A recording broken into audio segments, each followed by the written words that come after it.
नमस्कार, बहुत स्वागत है आपका। पुराणों में माघ महीने को बड़ा ही पुण्यदायी महीना माना गया है और इस महीने में स्नान और दान करना बहुत उत्तम माना जाता है। कहा जाता है कि माघ के महीने में स्नान किया जाए, व्रत और दान किया जाए तो अन्य महीनों से कहीं अधिक फल मिलता है और इस महीने की शुक्ल पक्ष की एकादशी तिथि का भी विशेष महत्व है। तो जया एकादशी माघ महीने के शुक्ल पक्ष की एकादशी को कहते हैं। इस दिन व्रत रखा जाता है श्री हरि विष्णु की पूजा के साथ। तो जया एकादशी शास्त्रों में बताया गया है कि जो व्यक्ति श्रद्धा पूर्वक इस व्रत को करता है उसे मृत्यु के बाद भूत प्रेत नहीं बनना पड़ता।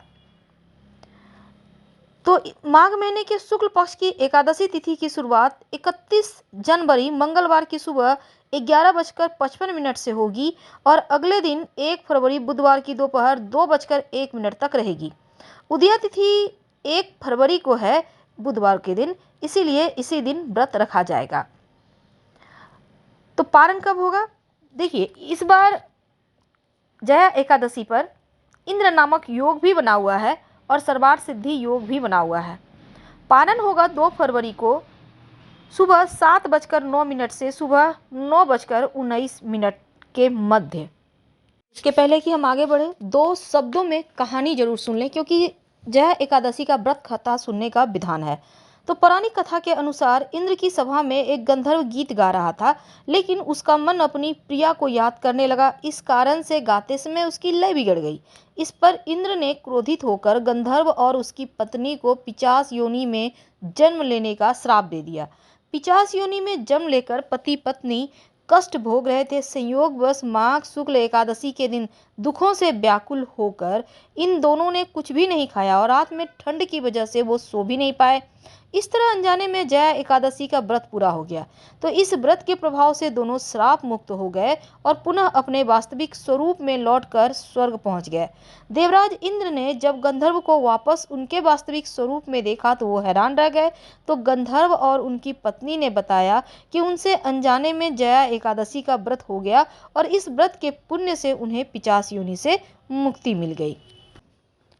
कैसे करेंगे पूजा? देखिए, सुबह जल्दी उठकर स्नान करें, श्री हरि विष्णु के साथ माँ लक्ष्मी की पूजा करें, उन्हें पुष्पमाला धूप दीप अर्पित करें और इस दिन अगर व्रत रखते हैं तो फलाहार खाएं या फिर आप लिक्विड डाइट पर रह सकते हैं। इस दिन सात्विक भोजन करना चाहिए। आप व्रत रखें या ना रखें, मांस, मदिरा, अंडा, प्याज, लहसुन, भांग वगैरह का सेवन ना करें तो उत्तम है और केवल फलाहार ही ग्रहण करें। चावल का सेवन बिल्कुल भी ना खाएं, चाहे वो चावल से कोई भी चीज बनी हो, इनसे दूर रहे। इस दिन पीला, केसरिया, हल्के रंग का कपड़ा का प्रयोग कर सकते हैं और खासकर एकादशी अगर व्रत रखते हैं तो ब्राउन यानी भूरा, नीला यानी ब्लू, स्लेटी और गहरे रंग का कपड़ा बिल्कुल भी ना पहने। ये अगर आप तमाम नियमों का पालन करते हैं तो मन भी सात्विक रहेगा और इस व्रत का पूरा फल भी आपको मिलेगा। एकादशी व्रत की कथा सुने बिना इस व्रत को पूर्ण नहीं माना जाता है, इसलिए कथा भी इस दिन जरूर सुननी चाहिए। शाम के समय आंगन में, आपके घर के आंगन में जो तुलसी जी है ना, उसके पास दीपक जरूर जलाइएगा और परिक्रमा कीजिएगा। तुलसी को छूना नहीं है। अब देखिए, एकादशी तिथि को तुलसी पर जल नहीं अर्पित करना चाहिए, लेकिन नियम ये है कि आप 1 लोटा जल में थोड़ा सा काला तिल, आप थोड़ा सा जल ले लें, कच्चा दूध, थोड़ा सा अक्षत, थोड़ी मीठी वस्तु आप मिट्टी में थोड़ा सा अर्पित कर दें। आप किसी भी पात्र से कर सकते हैं। थोड़ा सा मिट्टी में, तुलसी जी को नहीं छूना, ना ही आप उनको आप जल अर्पित करना है, यानी मिट्टी में थोड़ा सा आपको नियम करना है। इस बात का ध्यान रखिए, तुलसी को छूना नहीं है और पत्ते एक दिन पहले ही तोड़कर रख लीजिएगा तो आपके लिए अच्छा रहेगा, क्योंकि बिना तुलसी के पत्ते का श्री हरि की पूजा संपूर्ण नहीं होती है। और तुलसी जी में अर्पित करते समय आप मन ही मन, आप चाहें तो इसमें ओम नमो भगवते वासुदेवाय, ओम ब्रिंग बृहस्पते नमः आप जप कर सकते हैं।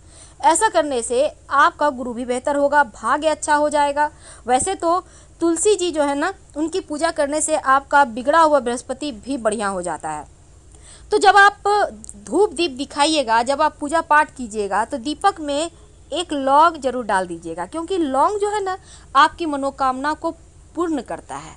तो लौंग जब डालिएगा तो आप दीपक में बाती के पास ही रखिएगा ताकि लौंग भी थोड़ा सा जल जाए। इससे क्या होगा, नकारात्मक ऊर्जाएं भी जल जाएगी और घर में धीरे धीरे, अब एक दिन में असर नहीं होता, आप नियमित रूप से प्रयोग करें, आपके घर में सकारात्मक ऊर्जा आने लगेगी।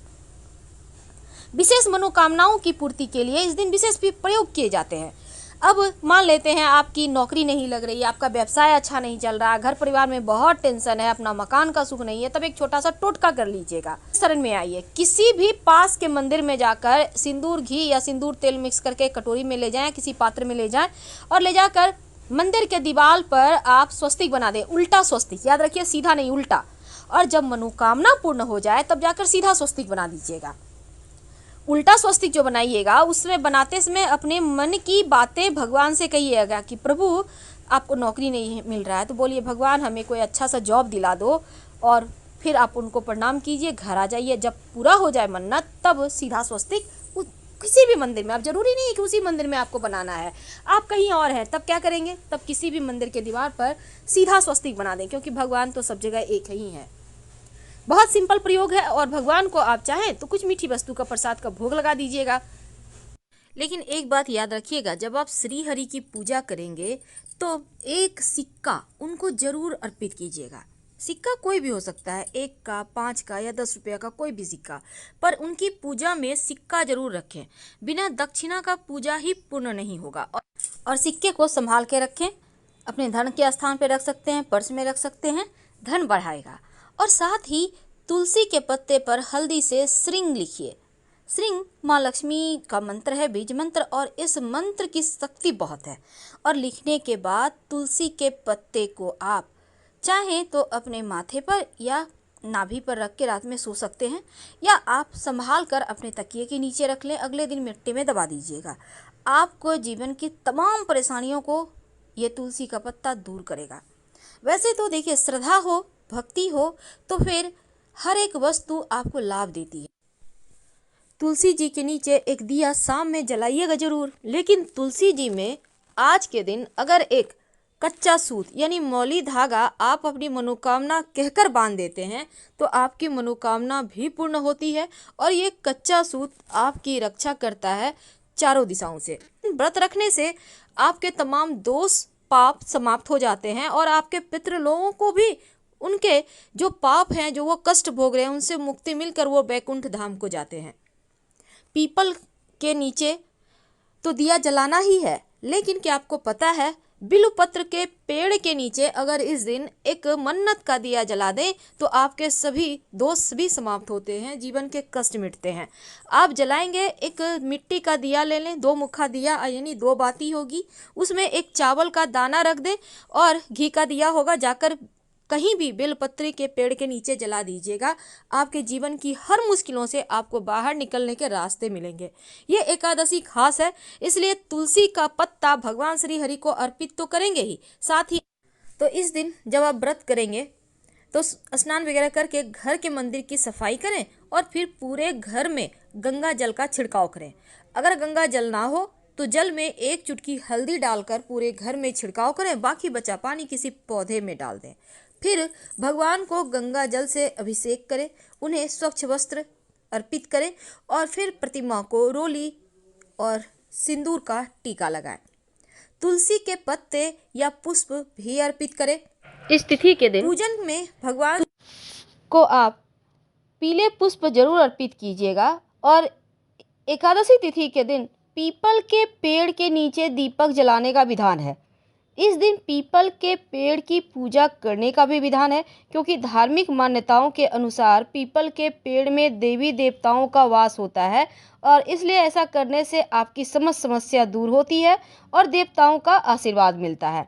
अगर आर्थिक समस्याएं ज़्यादा परेशान कर रहा है तो आप तुलसी के पौधे की पूजा जरूर करें, और ये पूजा आप शाम में खासकर तुलसी के नीचे आप शुद्ध घी का दिया जरूर जलाइएगा।